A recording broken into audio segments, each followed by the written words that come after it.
This is Ashtyn Gibbs, and this is my video on dispersion and negative permittivity for ENGR 459. So, we usually describe our electromagnetic wave. Here's our electric part, here's our magnetic part.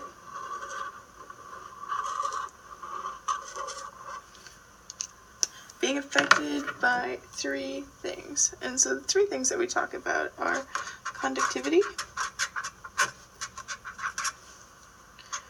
permittivity, and permeability. And so traditionally, for our simple medium, we talk about these three parameters as being constant. However, that's not really the case. All of these rely on frequency and their dependence on frequency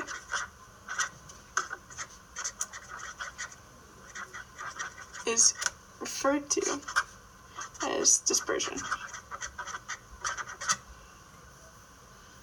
And so we have one of Maxwell's equations right here, which is D equal to epsilon naught times the field, and this is the polarization density.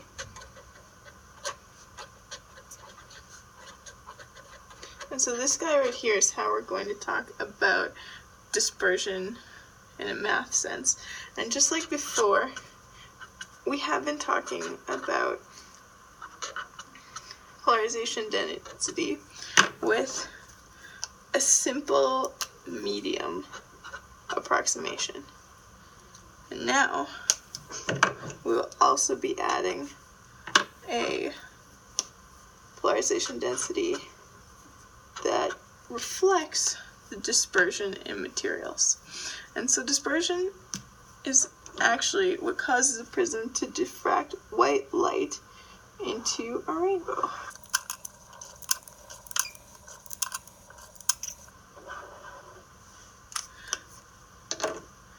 This effect happens from that dependence on frequency.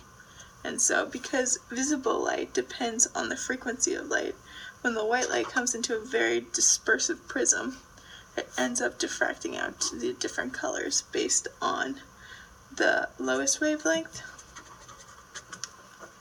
to the highest.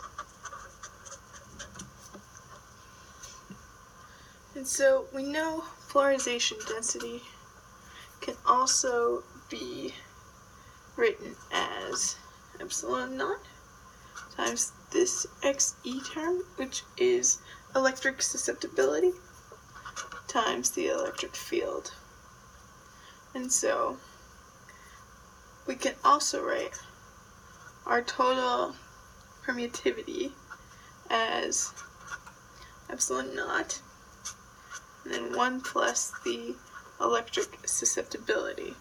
And so obviously this looks a lot like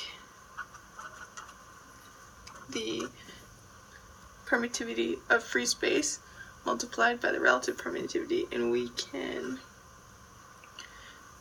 use this susceptibility to find our relative permittivity.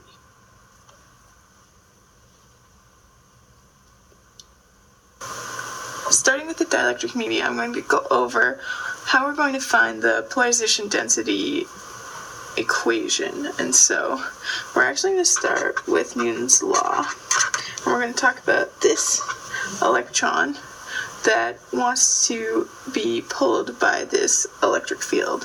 And so we're talking about three forces: the force driving, and this is the force driving the electron from the electric field.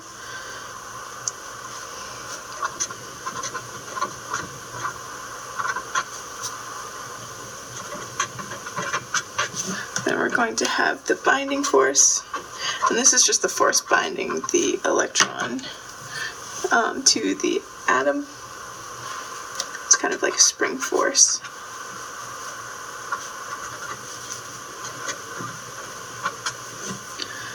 And then the electron experiences a damping force as well.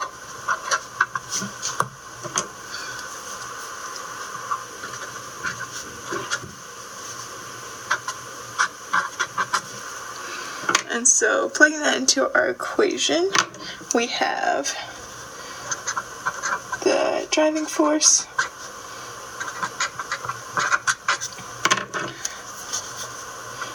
minus the binding force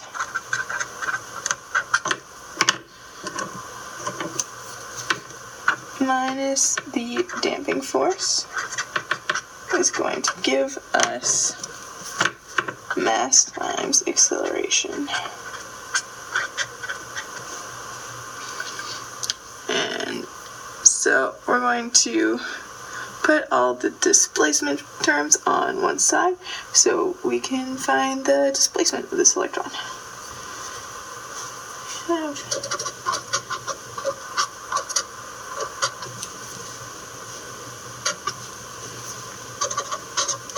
the damping constant and the binding force equal to the driving force. So we're going to assume that we can write the displacement and the field as complex values.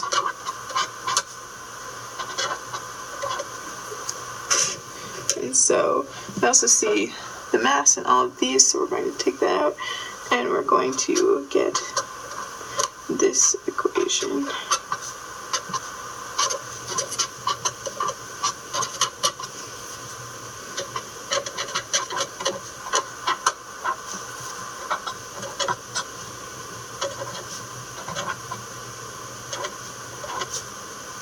And this time, since we're writing complex notation, we're going to write it as a phasor. And so we also are going to note that if the field is harmonic, then the displacement from the electron is also going to be harmonic because this field is driving it. And so taking that into account, this looks like it's a time harmonic piece. And so we get this to look like this. And that would give a time harmonic component in every term, and so we can just drop it. We also can note in time harmonics, we know that a derivative with respect to time gives negative I omega. And that helps us simplify even further to an equation like this.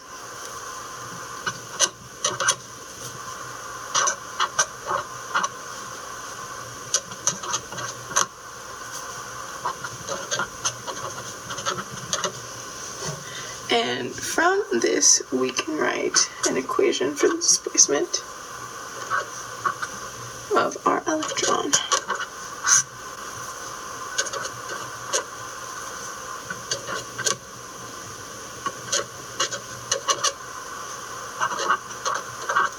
So now all we have to do is take our displacement and turn it into a polarization density. So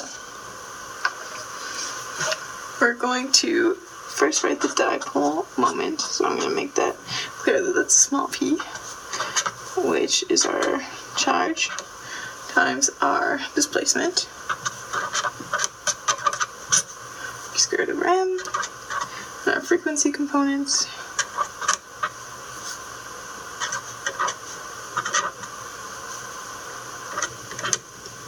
And from our polarization, our dipole moment, we can write our dipole moment density which is our big P. This is equal to molecules per volume times our dipole moment.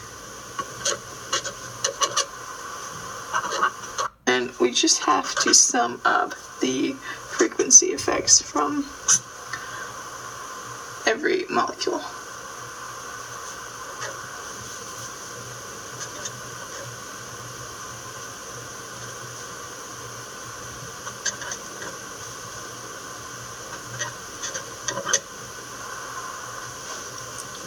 So, from this, oops, almost forgot that part. So, from this, as stated at the beginning, the polarization density gives us an equation that includes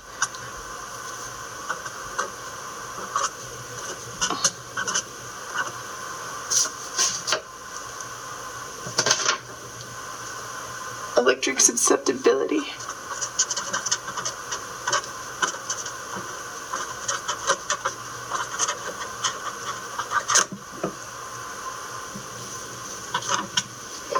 and we can use electric susceptibility to write our relative permittivity. And so our relative permittivity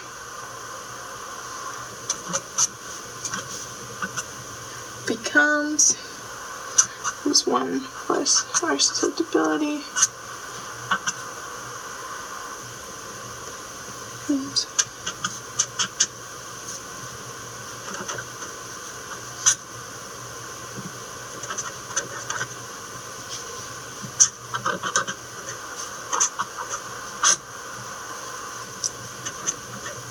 our frequency components.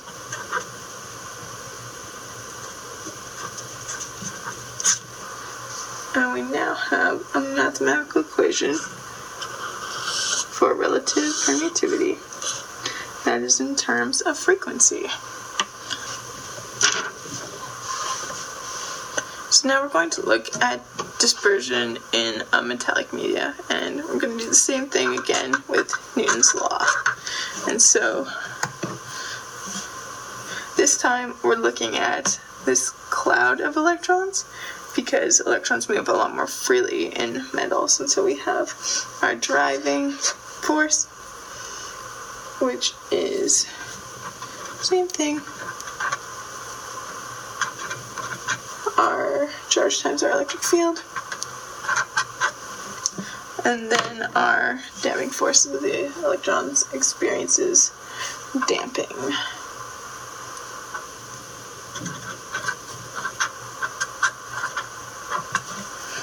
And so this time we have our forces, our driving force minus our damping force. Oops.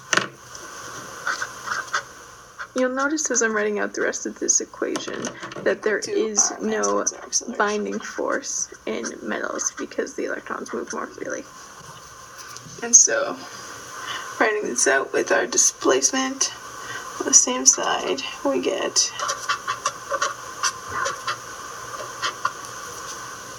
this equation right here.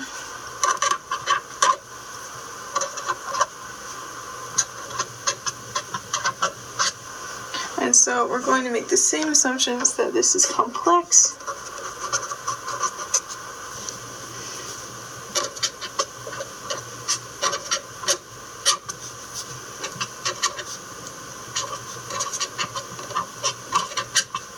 That's this equation.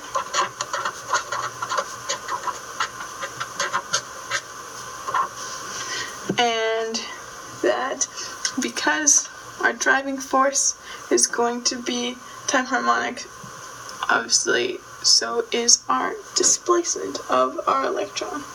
So we're going to take into account time harmonic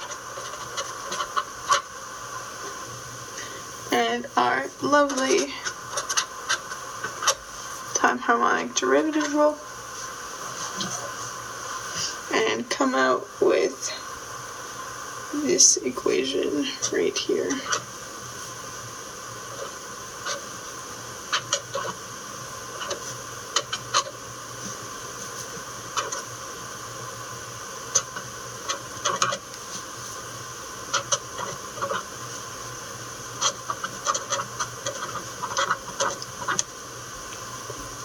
And so our displacement equation for our metal ends up looking like this.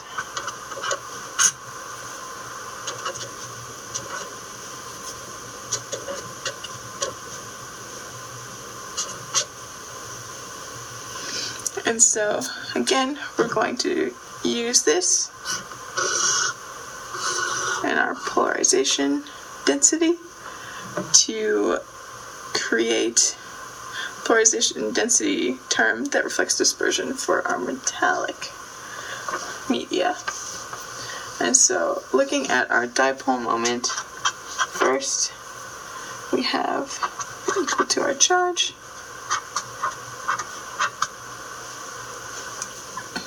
times our displacement times x, and then this is equal to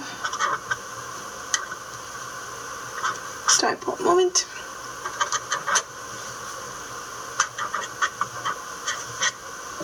And then we're going to take our dipole moment and make our polarization density, which is just the atoms per volume times our dipole moment, and get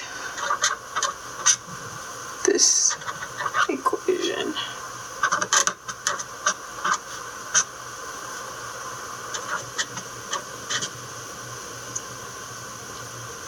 And so again, using our electric susceptibility,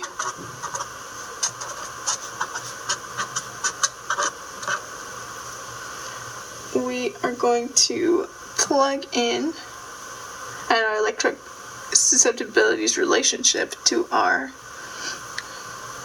polarization density. We are going to rewrite our permittivity, our relative permittivity, in terms of omega to be this equation.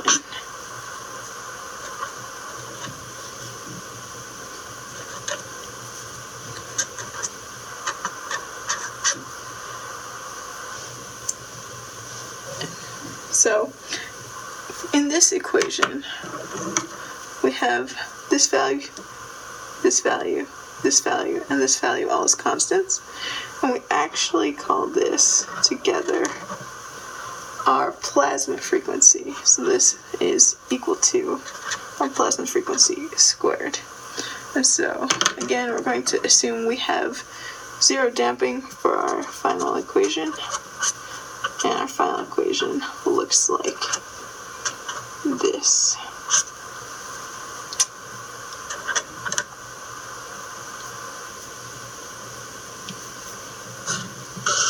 Here. And so what we can notice about this is that if our frequency is less than our plasma frequency, then our permittivity is actually less than 0. And so, again, if this is, our frequency is above our plasma frequency, then we see what we are used to, a permittivity above 0.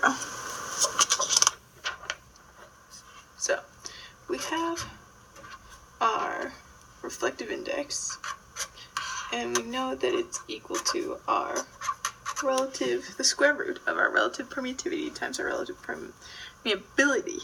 And so for this, we're going to say that our relative permeability is equal to 1 for simplicity, and we're going to write a complex reflective index. And so I'm going to break this into its real and imaginary components, because our real component is what actually is going to cause the reflection. And so we have our relative permittivity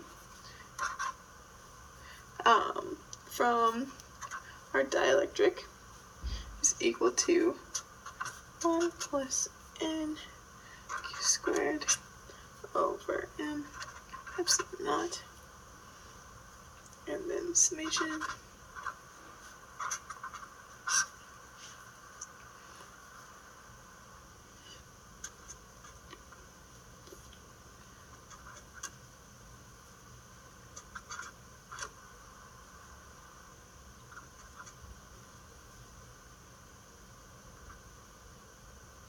and writing our reflective index, we can see that we have the square root of 1 plus a very small number, and so we're just going to use the binomial theory to simplify this a bit and not try and take the square root of this whole thing. And so we have our complex reflective index being 1 plus q squared over 2 m epsilon naught, and our summation term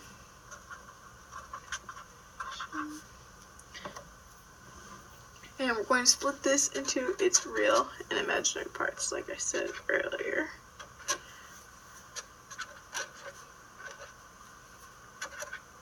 Oops, that's n. Real part looks like this.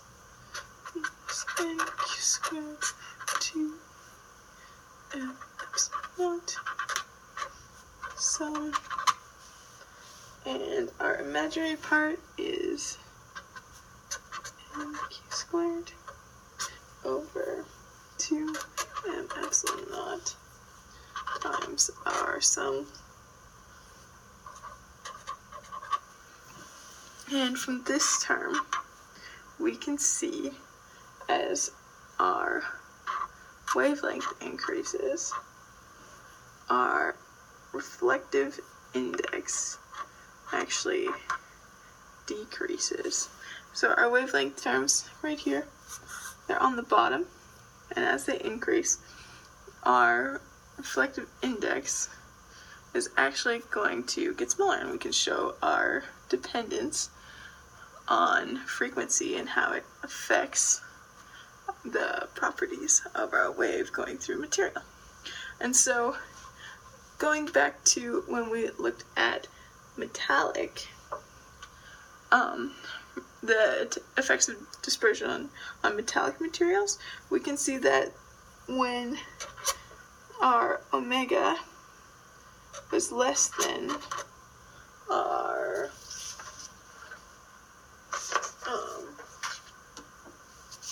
when omega was less than our plasma frequency, then we had a relative permittivity that was less than 0. This relative permittivity less than 0, because of our reflective index, it forces this reflective index to become complex. And so this gives us our real and imaginary term, and our imaginary term, which was we're going to call I alpha, is sometimes referred to as this alpha here is sometimes referred to as an extinction coefficient. And what this extinction coefficient represents is attenuation, as the wave propagates.